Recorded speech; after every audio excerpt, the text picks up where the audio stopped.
Welcome to part 2 of this multi-part Feedback Friday, the feedbackiest day of the week. Ha! You didn't think I'd have a Feedback Friday video without a song, right? Yeah.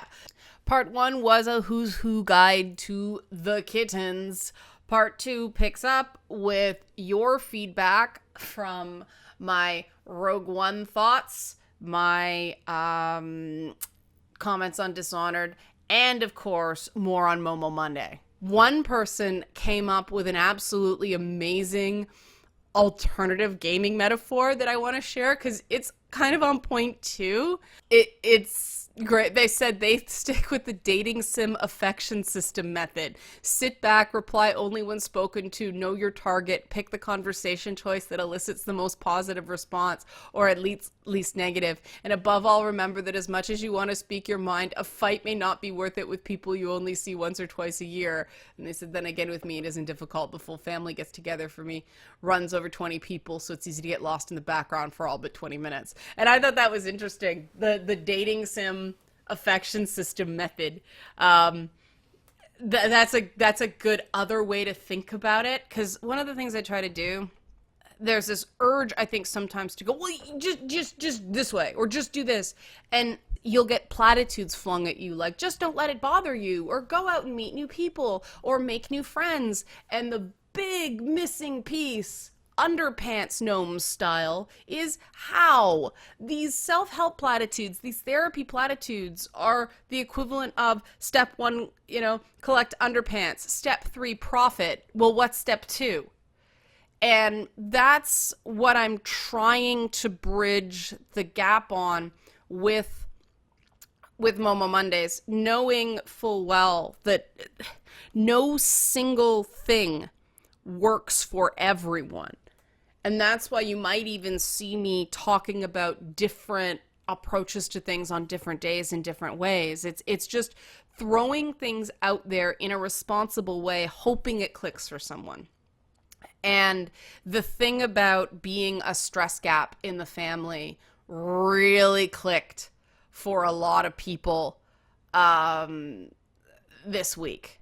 And that's really validating, but at the same time, it's one of those things that I know that feel, and so I know how tough it can be in that. So I think we'll probably do more on what happens when you're that family stress gap, because it seems to be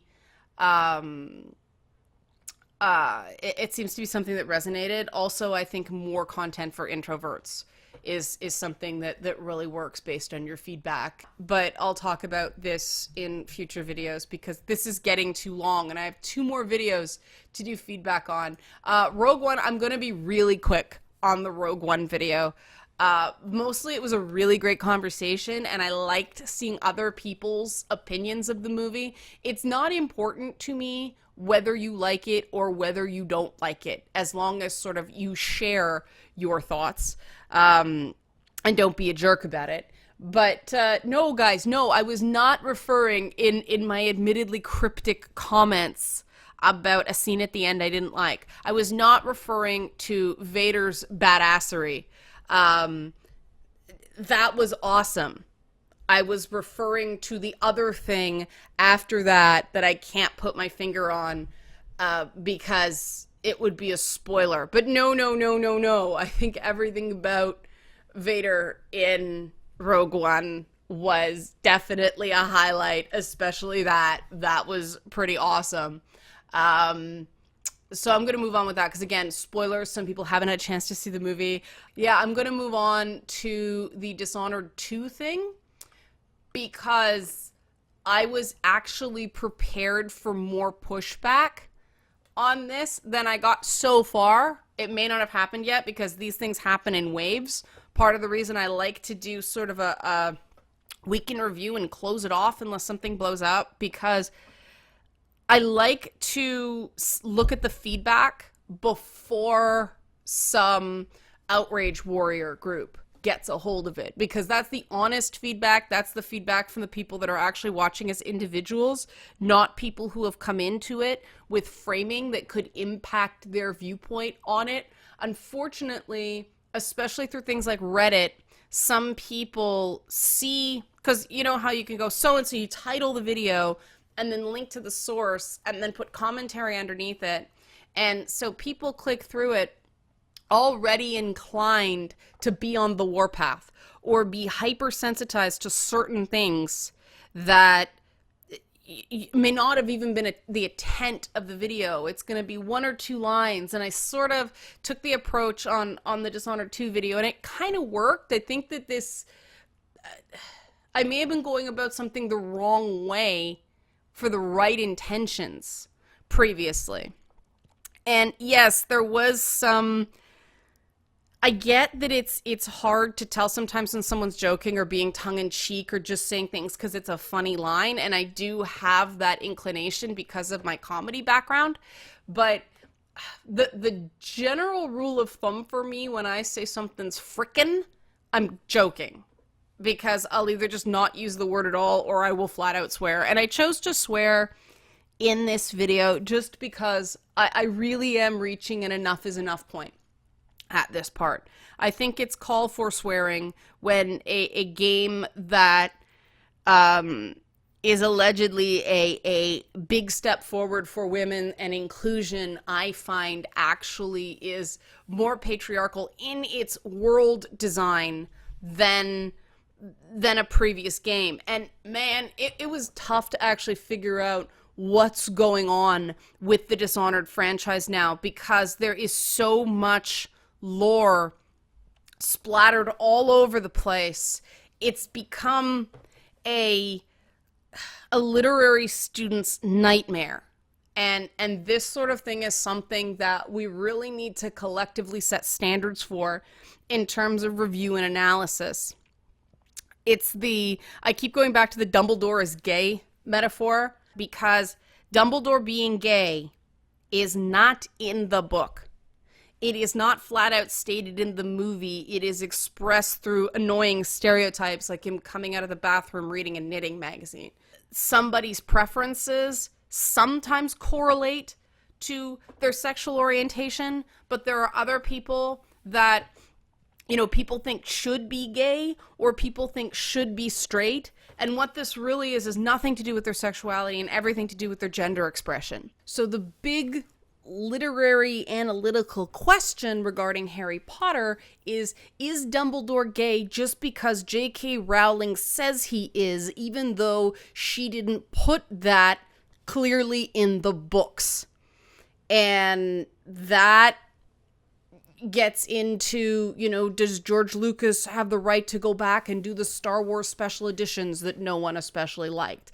And, you know, that gets into that interplay of agency between creator and audience. You know, he can muck with it, but be careful, because some things transcend author intent and become a collective part of cultural consciousness, and things like Harry Potter, things like Star Wars do that. So there are some that will argue that in order for Dumbledore to be officially canon gay, there has to be something in a work of art somewhere that indicates that. It's not enough to have him knitting, because that has nothing to do with sexual orientation, and it's not enough for J.K. Rowling to say she intended him to be gay, because it's kind of out of her hands now, isn't it? I mean, Warner Brothers has it, the theme parks add to the Harry Potter lore,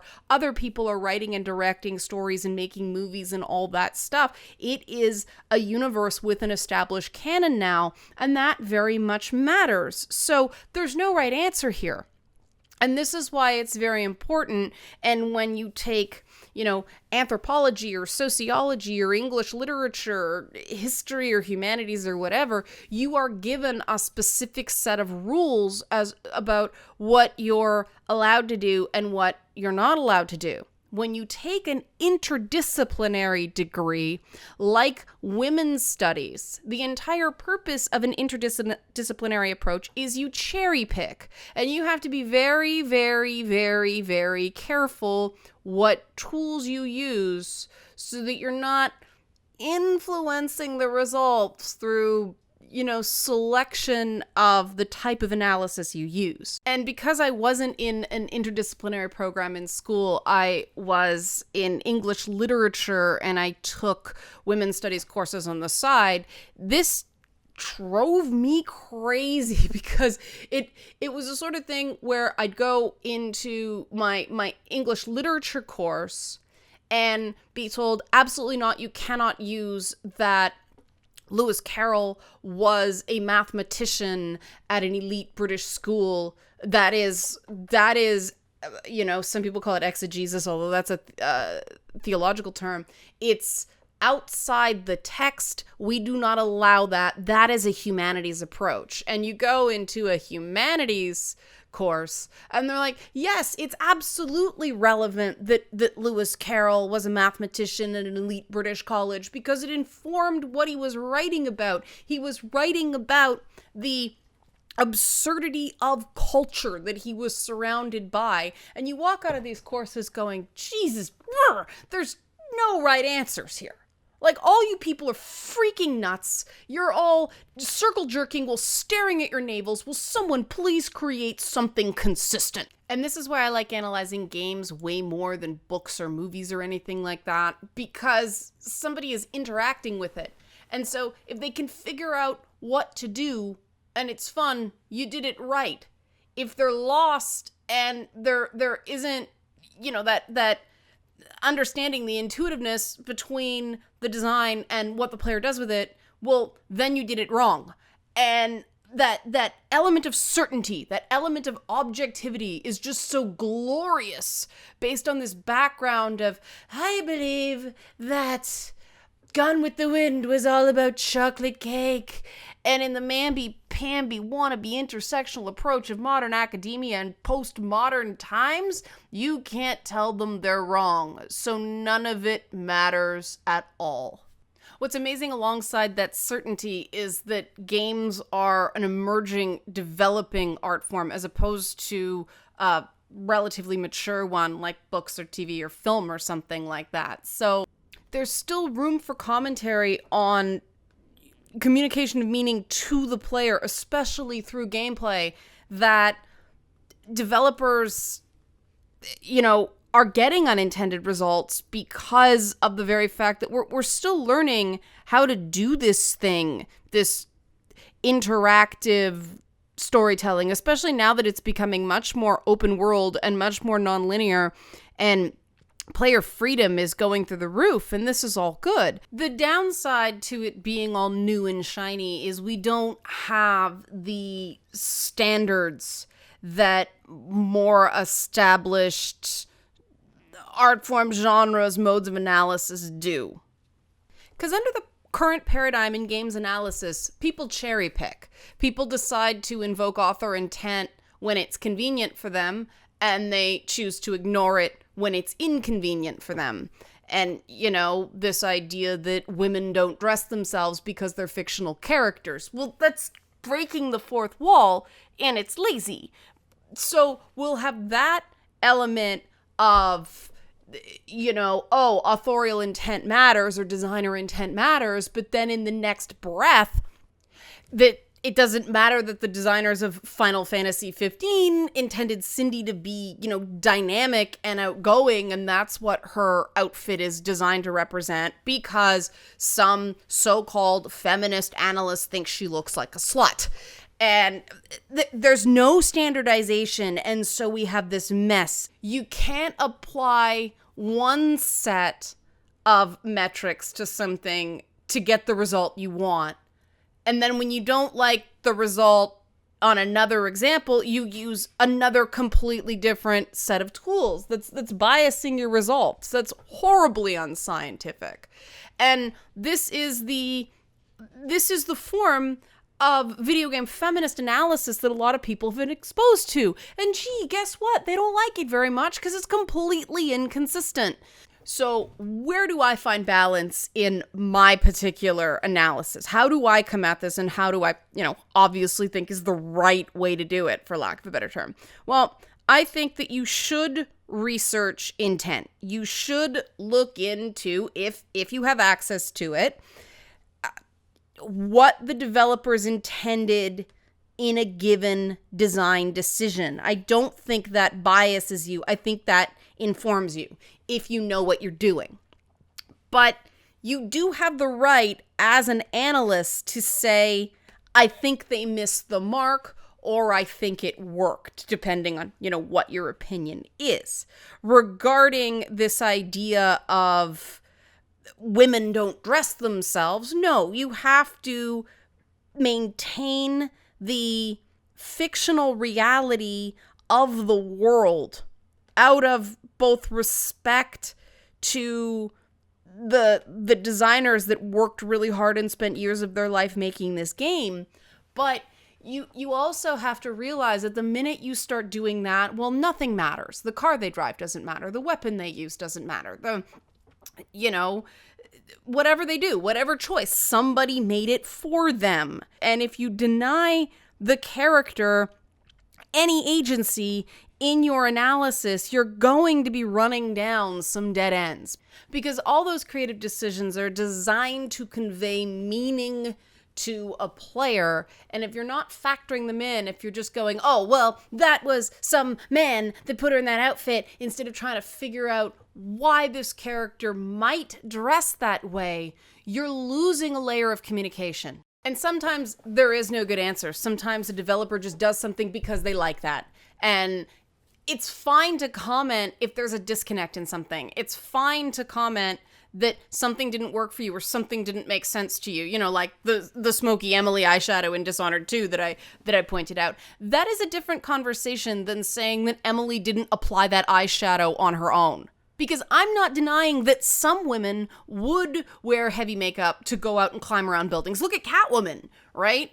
I just wasn't given anything by the game to explain why Emily would choose to wear makeup designed to stand out when the gameplay mechanics are saying she's trying to be stealthy. My complaint isn't about morality or what Emily's makeup choices say about all women everywhere. It's a practical one in that I don't know what that character detail is intended to tell me, whereas in other characters, it's abundantly clear. Developers and designers have the right to make the game they want to make, and we shouldn't be moralizing design decisions. We should be analyzing them based on effectiveness in conveying meaning. And a big stumbling block in games like Dishonored and other games is how much extended canon can you put in the game before people who haven't consumed that extended canon, books, comic books, movies, whatever, TV shows, does the meaning get lost for somebody who just picks up the game? That game has to be a self-contained, self-explanatory entity. You can't make people chase down all these things.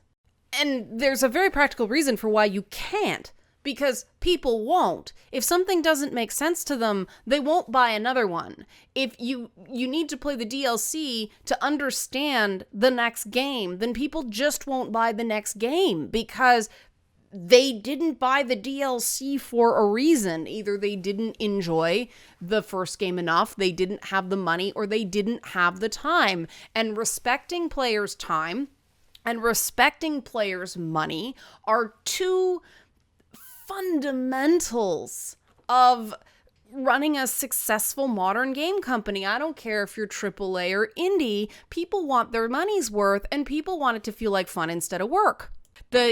The issue with Dishonored 2 and a lot of these long-running franchises it became a problem in Mass Effect 3.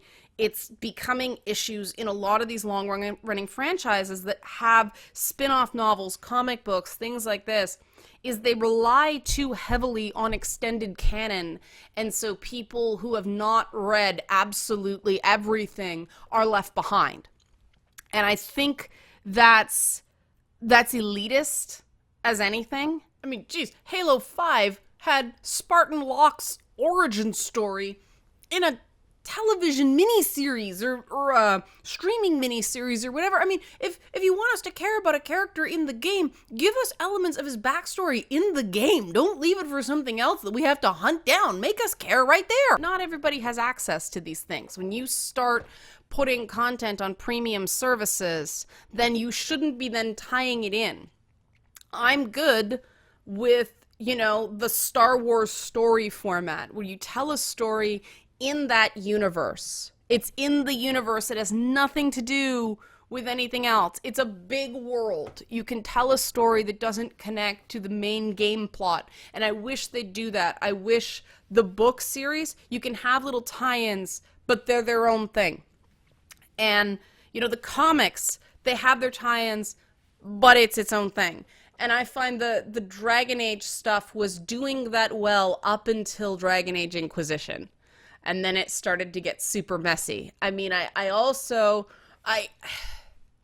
appreciate even more now after playing Dishonored 2 how BioWare has respected player choice in the way they handle continuity from game to game. And it is a difficult design challenge to make all endings applicable.